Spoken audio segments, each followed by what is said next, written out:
اگر آپ کو میری یہ ویڈیو پسند آئے تو like, comment and share, subscribe کرنا مت بھولیے۔ سلطنت عثمانیہ کی اگلی ایپیسوڈ کی طرف بڑھتے ہیں۔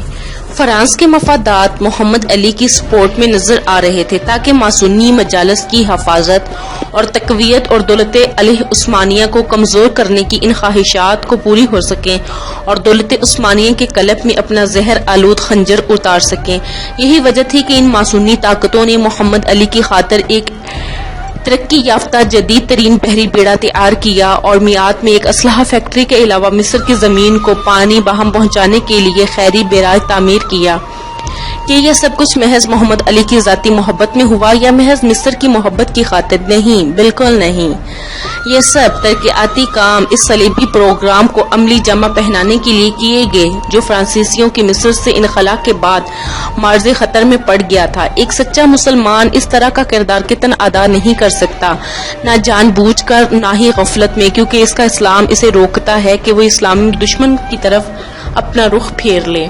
دشمنان اسلام دولت عثمانیہ کا خاتمہ چاہتے تھے۔ وہ چاہتے تھے کہ عالم اسلام اور بالخصوص الازہر کا شہر قاہرہ مغرب کے رنگ میں رنگ جائے تاکہ اس کے ذریعے پوری اسلامی دنیا میں ان افکار کی اشاعت کی جا سکے۔ دولت عثمانیہ کو کمزور کرنے، اس کی طاقتوں کو ختم کرنے، اس کے روب کو مٹانے اور اس کی عزت و توقیر پر حملہ کرنے میں محمد علی نے دشمن طاقتوں کا ساتھ دیا۔ دشمنوں کے قریب ہونا، ان کی فکری اور تہذیبی آسمان کے نیچے چلنا اور آہستہ آہستہ اپنے عقیدہ، نظریہ اور اسلامی تہذیب سے الگ ہونا، اور اس کے ساتھ ساتھ ناتا توڑ دینا، یہ وہ چیز ہے جس کی تعریف اس کے فرانس اور برطانیہ کے ماسونی ساتھیوں نے بھی کی ہے۔ محمد علی مغرب کی منظم فکری جنگ کے سامنے مات کھا گیا۔ اس نے نوجوان طالب علموں کو نمائندہ بنا کر یورپ بھیجنے کی پالیسی نافذ کی تاکہ وہ وہاں علم حاصل کر سکیں۔ یہ چیز نہایت ہی خطرناک تھی۔ یہ وہ راستہ تھا جس کے ذریعے سیکولر ازم مصر میں گھس آیا۔ تعلیم میں جب سیکولر خیالات داخل ہوئے تو پھر وہ اسلامی مصر کی پوری زندگی میں پھیل گئے۔ الازہر شریف، اس کے شیوخ اور علماء کی کوئی اہمیت نہ رہی۔ نوخیز طلبہ کی ایک بہت بڑی تعداد کو یورپ بھیجا گیا جن کی عمر 15 سال کے قریب تھی۔ یہ وہ عمر ہے جس میں اپنی حفاظت مشکل سے ہوتی ہے۔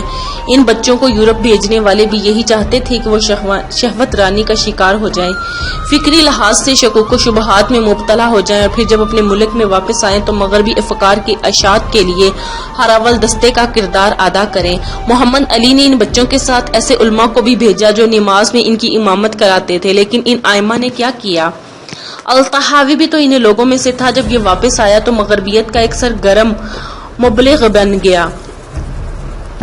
جب وہ فرانس سے واپس آیا اور اس کے خاندان والوں نے خوشی سے اس کا استقبال کیا، کیونکہ 2 سال بعد واپس لوٹا تھا، تو اس نے حقارت سے منہ پھیر لیا اور پھر اپنی کتاب میں موصوف نے عورت کی آزادی، بے پردگی، اختلاط، مرد وزن کی دعوت دی۔ مرد وزن کا اکٹھے رقص کرنے کے حق میں بات کرتے ہوئے یہ دلیل دی کہ یہ ایک ایکسرسائز ہے جو موسیقی کے نغموں پر کی جاتی ہے۔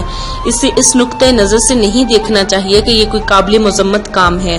تدریجی منتقلی کی یہ کارروائی تقریباً ایک عرصہ تک جاری رہی، لیکن یہ ایک مسلسل عمل کی حیثیت سے کبھی بھی رکی نہیں، بلکہ آئے روز اس میں وسعت پیدا ہوتی گئی۔ محمد علی ایک مکار لومڑی تھا۔ اس کی ساری تگودو کا مقصد ذاتی مفادات اور اپنے بعد اپنی اولاد کے مفادات کا تحفظ تھا۔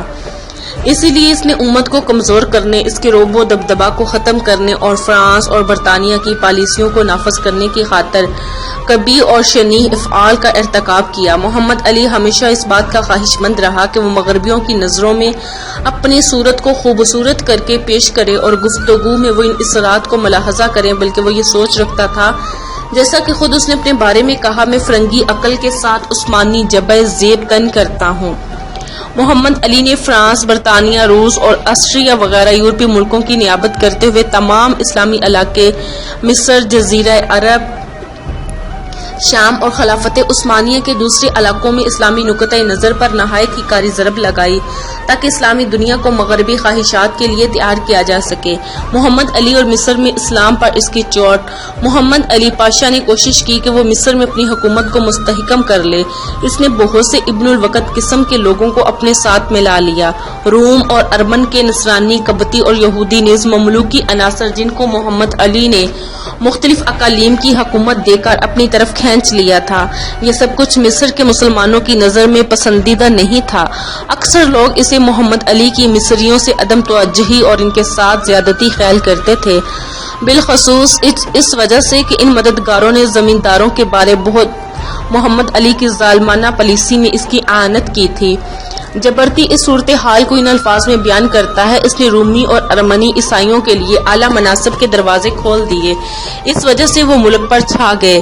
رذیل لوگوں کو انہوں نے بلند مقام دے دیا۔ محمد علی پاشا اور قبضہ اور تسلط چاہتا تھا، وہ ہر اس شخص کو ناپسند کرتا تھا جو اس کے ذاتی مقاصد میں اس کے آڑے آتا تھا۔ محمد علی پاشا اور اس کے پیروکاروں نے، جن میں اکثریت غیر مسلموں کی تھی، مصری مسلمانوں کے بارے میں غلامی، جبر و ظلم اور استبداد کی پالیسی اختیار کی۔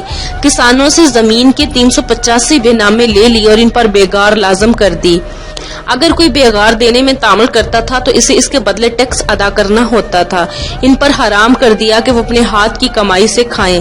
تجارت کو بہت نقصان پہنچایا۔ ضروریات زندگی کی چیزوں کی قیمت میں کئی گنا اضافہ کر دیا اور شہریوں پر اتنے بھاری ٹیکسز لاگو کر دیے جن کو ادا کرنے کی ان میں قدرت ہی نہیں تھی۔ ہر اقتصادی سرگرمی کو نقصان پہنچایا اور لوگوں کو ذلیل و رسوا کر دیا۔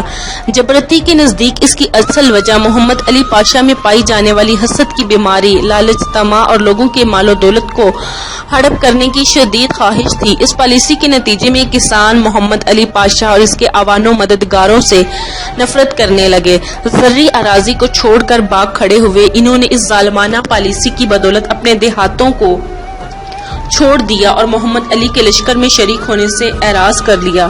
صرف ایک سال یعنی 1831 عیسوی کے عرصے میں 6000 کسان فرار ہوئے۔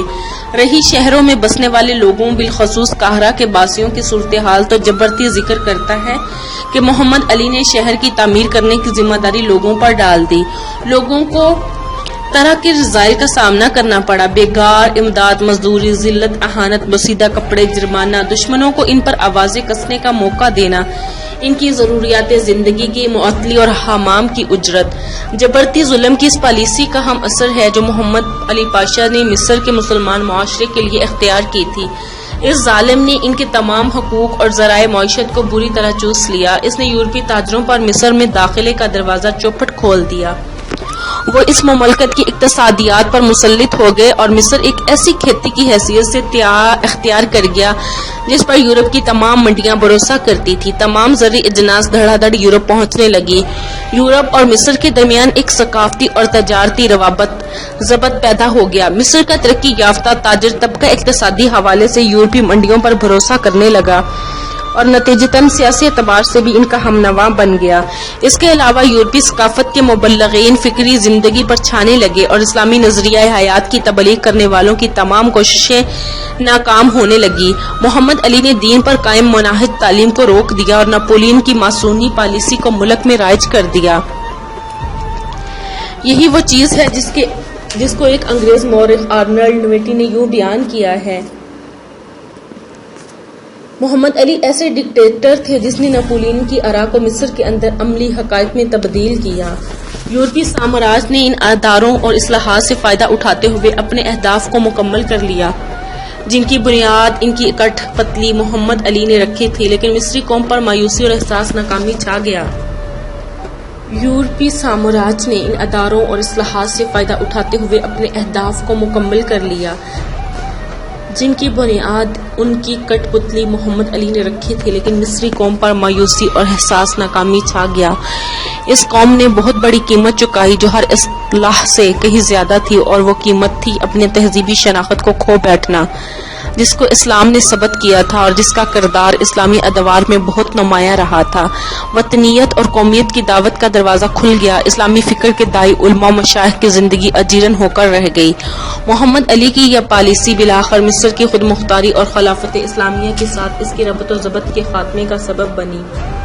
محمد علی کو اپنے اس نقطۂ نظر میں ان ماسونی مجالس کی طرف سے کافی امداد ملی جو اس علاقے میں یورپی فکر کی ترویج کی خواہاں تھی۔ اس نقطۂ نظر کو اپنانے اور اسے روح بعمل لانے میں جن لوگوں نے محمد علی پاشا کے ساتھ سب سے زیادہ تعاون کیا، ان میں شیخ حسن عطار 1801 تا 1835 کا نام بہت نمایاں ہے، اور بہت سارے شواہد اس بات کو ثابت کرتے ہیں کہ شیخ حسن عطار مصر کی ماسونی مجلس کے ایک رکن تھے۔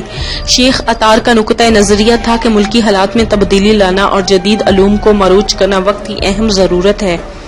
عطار انقلابی تبدیلی کی فکر کے حامل تھے۔ وہ مصر میں مکمل طور پر یورپی نقطۂ نظر کو رواج دینے کے حق میں تھے، کیونکہ علماء مشائخ اولین مسلمانوں کی کوششوں کو جاری رکھنے سے عاجز آ چکے تھے۔ رفعت التحادی کے جو عطار کے شاگرد تھے، اس نے فکر کو آگے بڑھایا۔ یہ امام مسجد تھے۔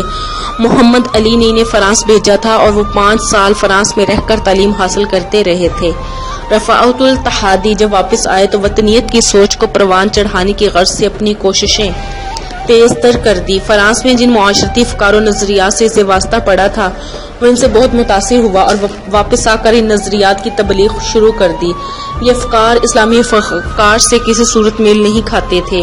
اس نے متعدد قصائد میں ان افکار کو منسوب کیا۔ اس طرح بعض کتابیں بھی ترجمہ کی جو اسی فکر کو اجاگر کرتی تھی۔ رفعت الطحاوی جب مدرسۃ السنہ کے نگران بنے تو ان کی یہ کوشش تیز تر ہو گئی۔ طحاوی یورپی فکری رجحانات سے مکمل طور پر متاثر ہوا۔ اس نے اس معاشرت کو کلی طور پر قبول کر لیا اور جس کے مقابلے میں اسلامی فکر و فلسفہ کی اس ذہن میں کوئی حیثیت نہ رہ گئی۔ حریت، مساوات اور عقل پرستی جیسے افکار سے وہ مکمل طور پر متاثر ہوا اور یہ چیز اس کے فکر اور زندگی کے تمام پہلوؤں میں نمایاں نظر آنے لگی۔ نپولین نے اپنے مشہور حملے کے دوران جس فکر کی دعوت دی تھی، طحاوی نے اس فکر کو مکمل طور پر اپنا لیا۔ اس نے اس بات کا اظہار بھی کیا کہ وہ موسٹکیوں کی آراء سے متاثر ہے اور انہیں پسند کرتا ہے اور ماسونی فکر سے مکمل متفق ہے۔ طحاوی کے بعد بہت سے لوگوں نے اس کی پیروی کی اور وطنیت اور مغربی تہذیب کو مکمل طور پر اپنانے کی سوچ کی ضرورت کی تبلیغ کے کام کو آگے بڑھایا۔ ان میں سے علی مبارک، ابراہیم ادھم، صالحہ مجدی، محمد عثمان جلال، عبداللہ ابوالسعود، عبداللہ فکری وغیرہ کے نام بہت نمایاں ہیں۔ ان تمام لوگوں نے اسلامی فکر پر مسلسل حملے کیے اور چاروں طرف سے اس کو گھیر لیا۔ شیخ محمد بن عبد الوہاب بن سلیمان بن علی بن محمد بن احمد بن راشد 1115 ہجری بمطابق 1703 عیسوی کو اینیا نامی شہر میں پیدا ہوئے۔ اینیا ریاض کے شمال میں واقع ہے۔ ریاض اور اینیا کے درمیان کا فاصلہ 70 کلومیٹر یا اس کے قریب ہوگا۔ یہ شہر ریاض سے جانب مغرب میں ہے۔ شیخ محمد بن عبد الوہاب علم کی محبت پر پروان چڑھے۔ بچپن سے ہی علوم کی تحصیل میں لگ گئے۔ فہم و فراست اور نبوت و انفرادیت شروع ہی سے ظاہر و باہر تھی۔ قرآن کریم حفظ کیا، فقہ، حنبلی تفسیر اور حدیث کی تحصیل کی۔ علم، فقہ، عقائد اور علم الکلام میں ابن تیمیہ کی کتب کو بنیاد بنایا۔ آپ ابن تیمیہ کے افکار و نظریات سے حد درجہ متاثر ہوئے۔ ان کے علاوہ ابن قیم، ابن عروۃ اور کئی دوسرے حنبلی مکتبہ فکر کے حامل علماء سے بہت متاثر ہوئے۔ علم کی تلاش میں مکہ، مدینہ منورہ، بصرہ، احسا جیسے کئی شہروں کا سفر کیا اور جب عراق میں اپنے نظریات کا اظہار کیا تو کئی آزمائشوں کا سامنا کرنا پڑا۔ پھر اس کے بعد نجد واپس آ گئے۔ جب آپ حریملہ واپس لوٹے جو نجد کے علاقوں میں واقع ہے تو اپنی دعوت کا آغاز کیا۔ امر بالمعروف، نہی عن المنکر، تعلیم و تعلیم، توحید، خالص کے عقیدے کی طرف لوگوں کو دعوت دی اور شرک، اس کے نقصانات، اس کی انواع و اشکال سے لوگوں کو آگاہ کیا۔ حریملہ میں بعض جہلا کی طرف سے قتل کی کوششوں کا سامنا بھی کیا۔ مجبوراً حریملہ کو چھوڑ کر اپنے شہر اینیا آ گئے۔ یہاں کے امیر نے انہیں خوش دلی سے خوش آمدید کہا اور دعوت کے سلسلے میں ان کی ہمت بندھائی۔ انہوں نے یہاں شرعی احکام نافذ کیے، حدود کا نفاذ کیا اور مزارات پر جو قبے بنے ہوئے تھے ان کو منہمد کر دیا، لیکن انہیں یہاں سے بھی نکلنا پڑا کیونکہ احسا کے امیر نے حریملہ کے امیر پر ان کے قتل کے سلسلہ میں دباؤ ڈالا، سو شیخ پیادہ دریا کی طرف چل دیے۔ محمد بن سعود سے معاہدہ۔ محمد بن عبد الوہاب امیر محمد بن سعود سے ایک معاہدہ کرنے میں کامیاب ہو گئے۔ امیر محمد بن سعود نے دعوت توحید کی خاطر اپنی دولت صرف کی اور شیخ کو افرادی قوت بھی مہیا کی۔ یہ معاہدہ سنجیدہ بنیادوں پر تھا۔ اب شیخ اس پوزیشن پہ تھا کہ تعلیم، خطوط اور وعظ کے ذریعے لوگوں میں دعوت توحید کا سلسلہ جاری رکھے۔ 24 سال میں بھی تعلیم دیتے رہے، بہت سے رسائل لکھتے، اپنی دعوت کو صحت کو دلائل و براہین سے ثابت کیا، لوگوں کو دعوت دی کہ وہ غیر شرعی رسوم کو ترک کر دے، قبروں پر بنے ہوئے کعبوں کو منہدم کر دے، شرک کے تمام ذرائع کو ختم کر دے اور صرف اللہ وحدہ لا شریک کی عبادت کرے۔ دعوت کا یہ سلسلہ سکون سے اور آہستگی سے چلتا رہا۔ توحید کی دعوت نرمی سے دلوں پر دستک دیتی رہی، حکمت اور موعظہ حسنہ کے ساتھ اللہ پاک کی طرف بلایا جاتا رہا۔ شیخ ہر اس شخص کو جو بھی ظاہر ہوتا تعلیم دیتے رہتے، اپنا عقیدہ واضح کرتے رہے اور دور نزدیک ہر شخص کے لیے اپنی دعوت کے اصولوں کی تشریح کرتے رہے، لیکن بہت جلد انہیں معلوم ہو گیا کہ نرمی کا جواب سختی سے دیا جا رہا ہے، سچائی کا مقابلہ جھوٹ سے کیا جا رہا ہے اور وعظ و نصیحت کو سازشوں کے ذریعے ناکام بنایا جا رہا ہے۔ سو جہاد کے مرحلہ میں داخل ہونا اور برائی کو طاقت سے ختم کرنا اب ضروری ہو گیا ہے۔ جب بھالوں کے علاوہ دوسری کوئی سواری نہ ہو تو ایک مجبور شخص ان پر سوار ہونے کے علاوہ اور کر ہی کیا سکتا ہے۔ امیر محمد بن سعود نے شیخ کو افرادی قوت اور اسلحہ کے ذریعے امداد فراہم کرنا شروع کی تاکہ وہ مجاہدین کے ساتھ دریا سے باہر نکل کر جہاد کرے اور جزیرہ نما عرب کے اندر اور باہر اپنے قدم مضبوط کرے۔ شیخ جہادی سرگرمیوں کی نگرانی خود کرتا تھا، خود لشکر ترتیب دیتا تھا اور مہمات روانہ کرتا تھا، لیکن جہادی سرگرمیوں کے ساتھ ساتھ درس و تدریس، خط و کتابت، مہمانوں کی خاطرداری، وفود کو الوداع کہنے پر سلسلہ بھی جاری رہا۔ اللہ تعالیٰ نے انہیں علم، عزت و جاہ کی دولت سے نواز رکھا تھا اور جہاد کا سلسلہ شروع ہونے کے بعد تو انہیں اقتدار بھی حاصل ہو گیا۔ شیخ ایک سیاست دان اور جنگ و سیاست کے معاملے میں وسیع تجربہ رکھنے والے قائد تھے۔ دعوت کے مددگار اور مخالفین کے درمیان کئی سالوں تک جنگ و جدل کا سلسلہ جاری رہا اور اکثر مقامات پر کامیابی دعوت کے مددگاروں کے حصے میں آئی۔ یک کے بعد دیگرے شہر اور دیہات ان کے ہاتھ پر فتح ہوئے۔ 1178 ہجری بمطابق 1773 میں امیر عبدالعزیز بن محمد بن سعود کی قیادت میں ریاض فتح ہوا۔ یہاں کا پہلا حاکم دہام بن دواس بھاگ گیا۔ دہام ایک ظالم اور سخت مزاج حاکم تھا۔ اس نے کئی بار مبلغین پر ظلم ڈھائے تھے اور دعوت کا کام کرنے والے لوگوں کے ساتھ کیے گئے معاہدوں کی کئی بار خلاف ورزی کی تھی۔ ریاض کی فتح کے بعد ایک وسیع علاقے پر شیخ کا تسلط ہو گیا۔ بہت سے لوگ خوشی سے دعوت میں شریک ہو گئے اور وہ تمام رکاوٹیں ختم ہو گئی جو انہیں اس دعوت کا ساتھ دینے سے روکے ہوئی تھی۔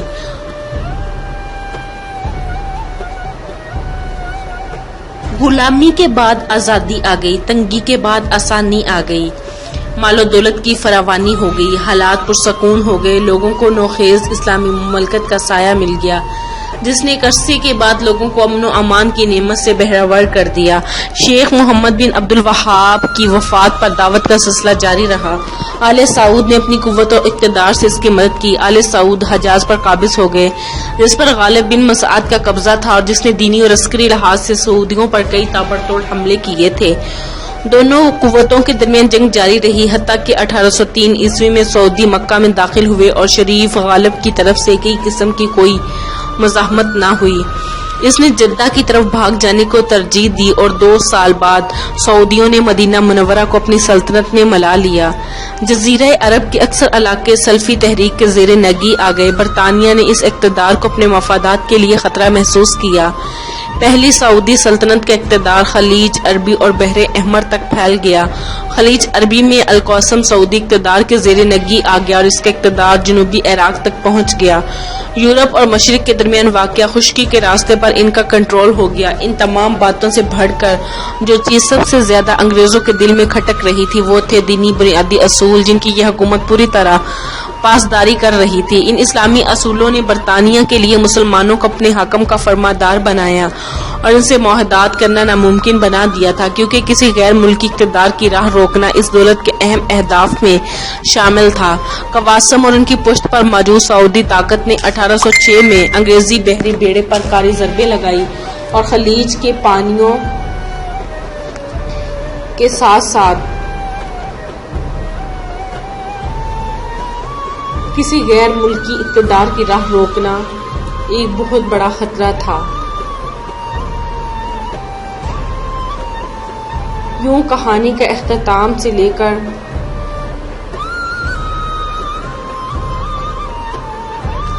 اور اس کے بعد حاکمہ فرما بردار بنایا اور ان سے معاہدات کرنا ناممکن بنا دیا تھا، کیونکہ کسی غیر ملکی اقتدار کی راہ روکنا اس دولت کے اہم اہداف میں شامل تھا۔ قواصب اور ان کی پشت پر موجود سعودی طاقت نے 1806 میں انگریزی بحری بیڑے پر کاری ضربیں لگائی اور خلیج کے پانیوں پر ان کی حکمرانی کی۔